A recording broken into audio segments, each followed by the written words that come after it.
Hello 10th class. आज के इस वीडियो में हाई स्कूल एग्जाम मई जून 2024 सब्जेक्ट इंग्लिश यानी रुक जाना नहीं परीक्षा जो होती है, जिन बच्चों की 10th क्लास में 2 विषय से ज़्यादा सप्लीमेंट्री आती है तो उनके लिए ये जो एग्ज़ाम होता है उस पेपर का सॉल्यूशन कवर करवा रही हूँ मैं आज आपको। तो ये पेपर है सेक्शन ए। पहला पैसेज दिया हुआ है, a bee went to a tank to quench its thirst. ये अनसोल्ड में से ही आया हुआ है आपका। देखते हैं इसके जो क्वेश्चन आंसर हैं। What did the bee feel when it was saved by the dove. पहला ऑब्जेक्टिव क्वेश्चन है, यहाँ पे दिया हुआ है आपका ग्रेटिट्यूड। तो करेक्ट आंसर पहला आपका आएगा gratitude. Who danced with the pain. कौन दर्द के मारे नाचने लगा। तो ये दिया हुआ है the boy danced with pain. सीधा सीधा दिया हुआ है आपका आंसर। तो ये बच्चे ने गलत किया है। इसका जो करेक्ट आंसर आएगा वो आएगा the boy. Third question, the meaning of the word tumbling is. तो ये आएगा falling. Next question, the bee went to the tank. पहली लाइन में ही आया हुआ है टू क्वेंच इट्स थर्स्ट। तो ए वाला ही करेक्ट आंसर है। Who saved the bee. मधुमक्खी को किसने बचाया। तो करेक्ट आंसर है आपका डव, कबूतर ने। सेकंड क्वेश्चन आपका फिर से अनसीन पैसेज है, Mary was blind at birth. इसके क्वेश्चन आंसर देखते हैं हम। पहला है one who can not see is called. ये एक तरह से देखा जाए तो आपका क्वेश्चन बैंक में से ही पेपर आया हुआ है। One who can not see is called blind, D वाला करेक्ट आंसर है। Being able to see was. तो इसका जो करेक्ट आंसर आ है आपका वो यहाँ से आ रहा है, she was not at all happy about this situation. तो पहला वाला ही इसका करेक्ट आंसर होगा। Next question, according to the passage Mary's inability to see was.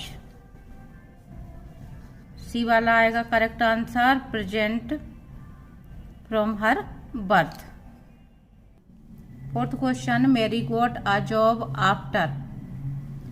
तो बी वाला आएगा, years of training to live in a dark world. यहां से आ रहा है आपका ये answer, after years of training to live in a dark world Mary got a job. और पांचवा है, find out the word from the passage which is similar to pain. यहाँ पे जो इस पैसेज में मीनिंग आया है वो आया है एंग्विश। एंग्विश के लिए पेन शब्द आया है। आगे है आपका सेक्शन बी, ये आपके ऐसे आए हुए हैं। और importance of games and sports पर पैराग्राफ आया हुआ है। और ये आया हुआ है पिक्चर डिस्क्रिप्शन, ये इम्पोर्टेंस ऑफ ट्री उस पर आया हुआ है। ज्यादा कुछ दिख नहीं रहा है क्लियर क्वेश्चन पेपर में। और क्वेश्चन नंबर 5 है आपका नोट्स मेकिंग के लिए, there are many different kinds of musical instrument. तो इसका जो टाइटल होना था वो होना था म्यूजिकल इंस्ट्रूमेंट। कई तरह के इंस्ट्रूमेंट बताए हैं आपको।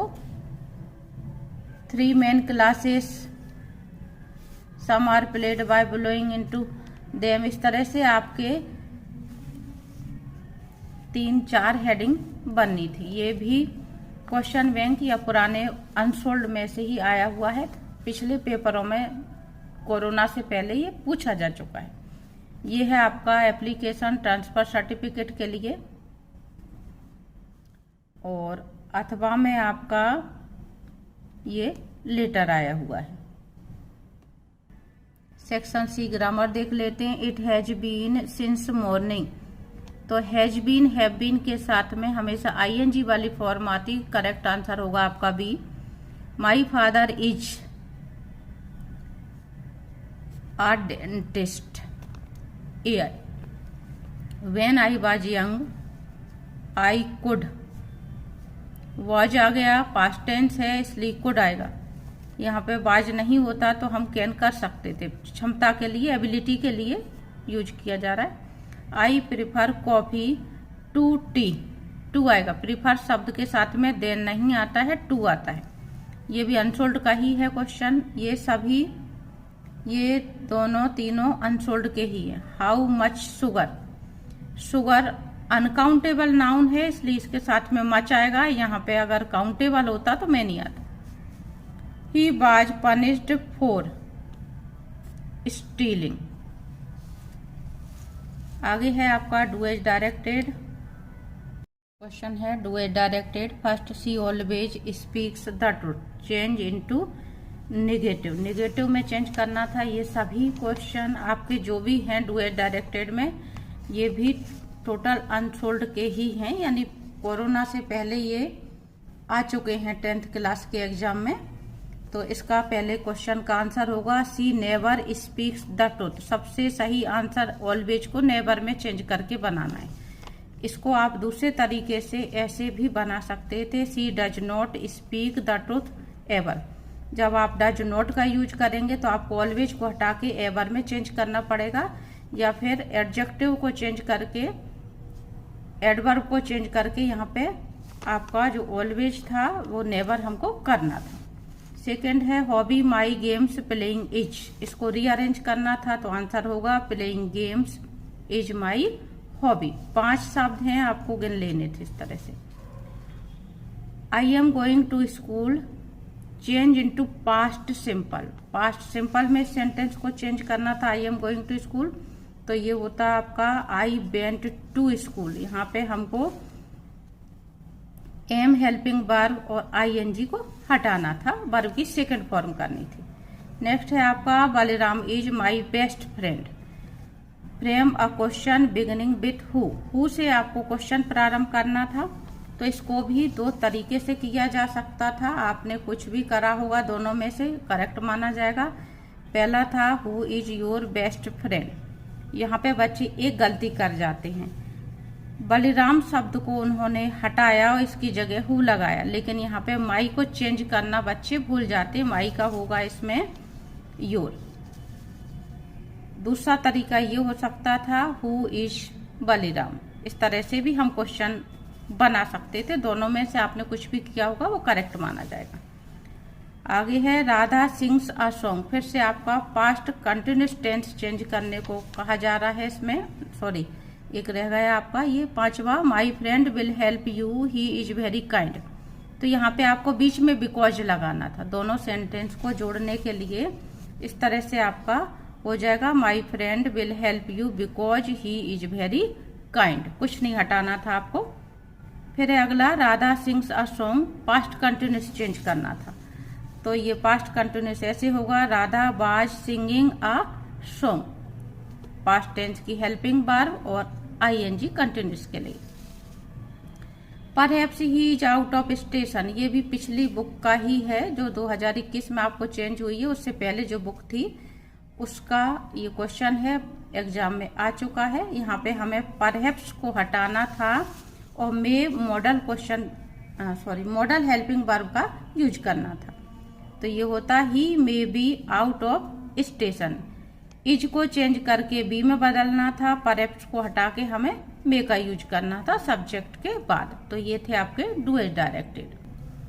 आगे का पेपर बता देती हूँ। क्वेश्चन नंबर 9 में आपके पोयम के ये क्वेश्चन आए हुए हैं, और क्वेश्चन 10 में आपके वर्कबुक के सप्लीमेंट्री रीडर के हैं। फिर आगे ये क्वेश्चन आए हुए हैं लॉन्ग क्वेश्चन। क्वेश्चन नंबर 14 फिर से आपका ऑब्जेक्टिव है choose the correct answer. Lencho wrote a letter to, पहला ही करेक्ट आंसर है God. Which of these in Anne's long waited friend और एनीस बेस्ट फ्रेंड वाज, तो ये आएगा हर डायरी, डी वाला। Which party did Mandela join, तो African National Congress. और Buddha means the enlighten, C वाला आएगा correct answer.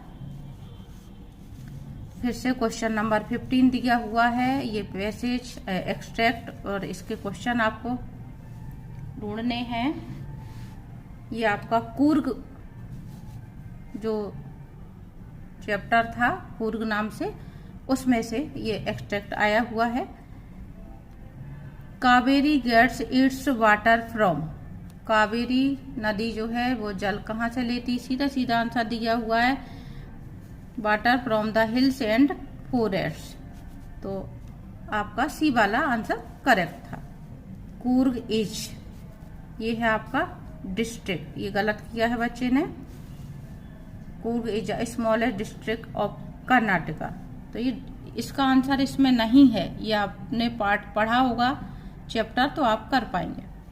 Which animal is not mentioned in the passage, 3 नाम दिए हुए हैं यहाँ पे और आपको नाम मैच कर लेने थे कि कौन से नाम यहाँ पे नहीं दिए हुए हैं। ये दिया हुआ है, ये लंगूर्स दिया हुआ है, तो अब इसमें बचा आपका डियर, तो करेक्ट आंसर था आपका डियर।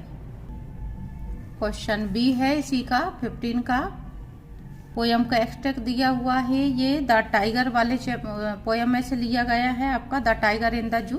पहला क्वेश्चन है who is he in the poem, तो करेक्ट आंसर आएगा the tiger. The word plump is, तो ये आपका आएगा एन एडजेक्टिव। और the tiger hides himself near the water hole, C वाला करेक्ट आंसर आएगा, ये नहीं आएगा, बच्चे ने गलत किया है, ये भी गलत किया है। आगे का पेपर आपका ये रहा, क्वेश्चन नंबर 16, ये आपके लेसन के क्वेश्चन दिए हुए हैं और कुछ क्वेश्चन थोड़ा सा चेंज किए हैं इन्होंने भाषा को, जो बच्चों को समझ में आ पाना मुश्किल होता है। वैसे देखा जाए तो आपका पेपर काफी सरल है, उम्मीद करती हूँ आप सभी का पेपर अच्छा गया होगा।